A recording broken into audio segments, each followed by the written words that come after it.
This episode is scripted by Newell Fisher, with script assistance by John Ruths, and is narrated, recorded and edited by Newell Fisher.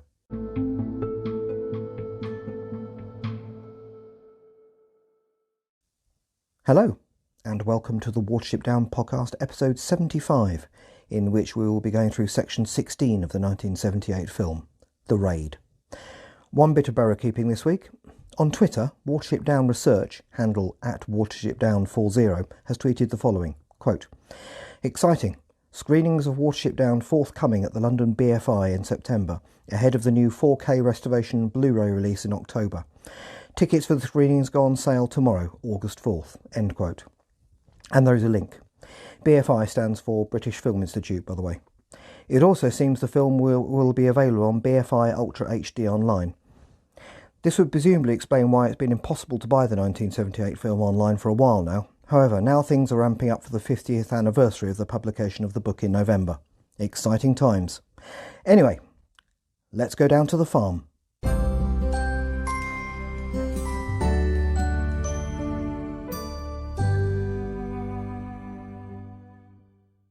Section 16.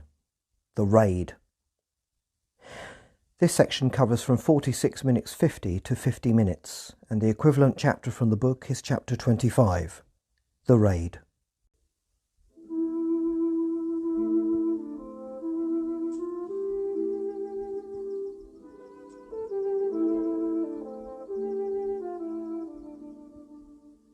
In the book, Keehar's mission to find other warrens with does results in two discoveries. The hutch rabbits at Nuthanger Farm just to the north of Watership Down, and a large warren much further to the south that turns out to be Ephrafah. Hazel then sends Holly, Buckthorn, Silver and Strawberry on an embassy to the warren to the south to see if any does would like to join the warren at Watership Down. While they are away, Hazel makes his worst decision as a leader and decides to show off for the future returning Holly, former captain of Owsler at Sandalford, first with a scouting mission consisting of himself and Pipkin to Nuthanger Farm, then a foolhardy raid to see if they can persuade any hutch does there to join them. This results in 2 does and 1 buck returning to the warren with them, but Hazel is left behind, presumed dead from being shot. However, in the film, Hazel and Pipkin have already discovered the hutch rabbits at Nuthanger on the final leg of their journey to Watership Down, while Holly has experienced Ephrafah as part of his incredible journey to Watership Down, and may have already told them about what it is like, though we do not see him actually do so. So things are very different here, and the motivation for the raid on Nuthanger is a little less foolhardy. It seems that Keehar has been away for a while, and the optimism of the film since the rabbits' arrival on the down is gone. The assumption is that Keehar is not coming back. This is very much reflected in both the music and the colour palette. As the joyous strains of Keehar's theme fade away, we see a very differently coloured scene. The music also takes on a very different tone. Gone are the bright blues and greens of summer. We see a dejected Silver and, further off, Bigwig at Silflay. Silver notices a cricket land on a blade of grass, then take off, its stay seemingly as fleeting as that of Keehar. They look up into the sky as the camera pans up, rotates and pans down. As it does so, we hear Blackberry commenting that Bigwig said you couldn't make a friend out of him, meaning Keehar. This is very different to the Bigwig of the book, who goes out of his way to befriend Keehar very successfully. We see Hazel and Blackberry looking up. Between them, in the distance, is Nuthanger Farm. Blackberry adds that Keehar has probably gone back to his pig forter. Hazel tiredly agrees. Looking towards the farm, Hazel tells Blackberry to get Dandelion and meet him after the others are asleep. This is a very differently motivated raid to the one in the book.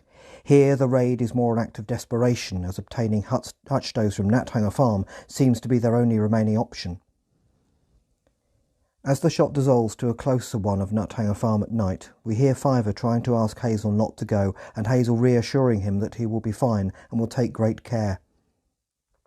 The lights of the farmhouse are still on. The stringed music we hear is subdued as the shot pans into grass to suggest a stealthy approach to the farm. The music stops. The following tense scene will need none. Cut to the interior of a rabbit hutch. The camera zooms out to reveal 3 grey hutch rabbits. 2 are asleep, but the third one has woken up to the sound of chewing. Cut to Hazel and Dandelion on the roof of the hutch, each chewing a leather strap. Hazel calls quietly to Clover, the rabbit who we saw waking up. He tells her they are back, and she says his name in a very obviously admiring tones. All the other hutch rabbits are now awake. We see a total of 6 rabbits in the hutch, 3 on each of 2 tiers as opposed to the 4 in total of the book. Clover is in the lower tier. Cut to Blackberry keeping our guard outside in a woodpile. Cut back to the interior of the hutch. A buck asks Hazel what he's doing up there. Hazel replies he's come to let them out. He asks if they will come with him. The 2 bucks with Clover mutter that they are all right where they are, but Clover enthusiastically says yes. Hazel says good. Cut back to Blackberry. A cat, lurking under the raised barn, sees him and hisses. Seeing the cat, he backs into a wooden post. This sets the dog off barking. Hearing this, Hazel and Dandelion speed up their chewing. As the barking continues on one side, we see Blackberry turn the other way to see the cat approaching. At the top of the hutch, Hazel and Dandelion are nearly through the straps. Then one of them gives way. The noise, as the door of the hutch starts to fall away, makes them both look around nervously. A tense musical theme begins. The dog is still barking in the background, the noise adding to the rising sense of danger. Any hope of stealth is gone. We see the door of the farmhouse open. 2 male humans emerge wearing Wellington boots and flat caps in the rural style of mid-20th century England. One has a shotgun, the other a torch or flashlight. They walk towards the barn. Hazel and Dandelion are desperately working together on the remaining leather strap. The torch shines on the cat, which runs off. The men might have thought that was all that was making the noise, only just then the door of the hutch falls away loudly. Outside the barn we see shotgun cartridges being loaded into the gun. Hazel desperately herds 5 rabbits out of both levels of the hutch. One remains inside on the top level, but it is too late. As we see the light of the torch shining through the door, the view switches to one from outside as the 2 men shine it on the hutch rabbits as the barn door swings open. One man says in a thick Hampshire accent, "Lucy's rabbits out, look!" The other replies, "Best getting in quick," meaning we'd better get them back in quick. Then the torch swings across the floor and clearly picks out Hazel and Dandelion. I will translate each phrase of the following human conversation into British Standard English for the benefit of anyone listening outside Britain. "There's old wild rabbit, look! There are some wild rabbits, look!" The 2 rabbits do a dodging zigzag run to evade the men and run past them out of the barn before bolting away with Blackberry. We see the dog barking. "There he goes! There he goes! Keep torch on them then! Keep shining the torch on them then!" We see a man taking aim with the shotgun, then Hazel terrified as the torch shines full on him. One shot rings out and misses. A close-up of Hazel's face. Another shot. Hazel's cry of pain is one of the most effective non-human sounds made by an actor in the whole film, even though it is possibly an unlikely sound for a rabbit. The shot Hazel tumbles from the impact and out of the light of the torch. Apart from a statue of an angel in the church of the Rat Attack, we never see a human face in this film, and that is the case now as we see the backs of the 2 men talking.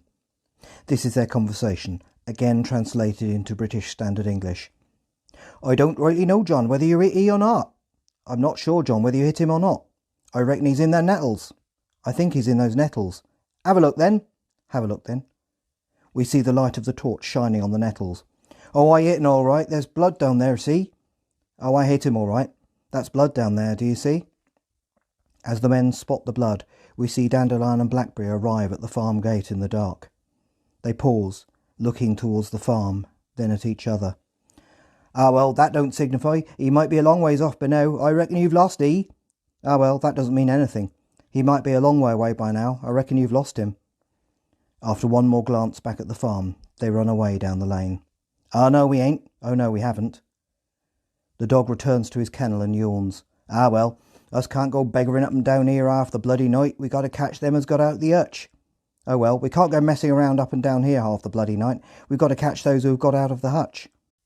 The camera zooms away slowly from Nuthanger Farm, Fuinley, or after moonrise, as a sad woodwind theme plays to accompany a beautiful layered shot. Eventually the lights of the farmhouse go out. It seems symbolic of what seems to have just happened to Hazel. The strings join in as the camera fades to black.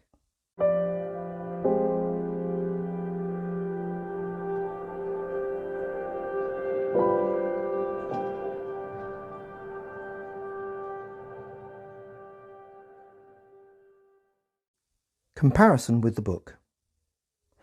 The second Nuthanger Farm raid of the book, though not as well motivated as this one on the part of Hazel, is better prepared, better executed and more successful. Keehaw has returned from his scouting mission and is able to advise them. Speedwell, Hawkbit and Bigwig join Hazel, Blackberry and Dandelion, and one of the two farm cats is actually successfully attacked by Bigwig, Dandelion and Speedwell during the raid. They manage to get all 4 hut rabbits out, 2 bucks and 2 does, but have to leave 1 buck behind when the humans unexpectedly turn up in a car. This would have made a far more dramatic scene in a longer film. One of the does who gets away is Clover, who goes on to bear the first rabbit kittens on Watership down. But not here, where this is the last we hear from poor Clover, the first doe to speak in the book and the third in the film after Violet and Hyzenthley. In both versions, Hazel is shot, though in the book we know that he is still alive and has managed to hide. But not here. For all a viewer of this film knows, Hazel is, indeed, dead.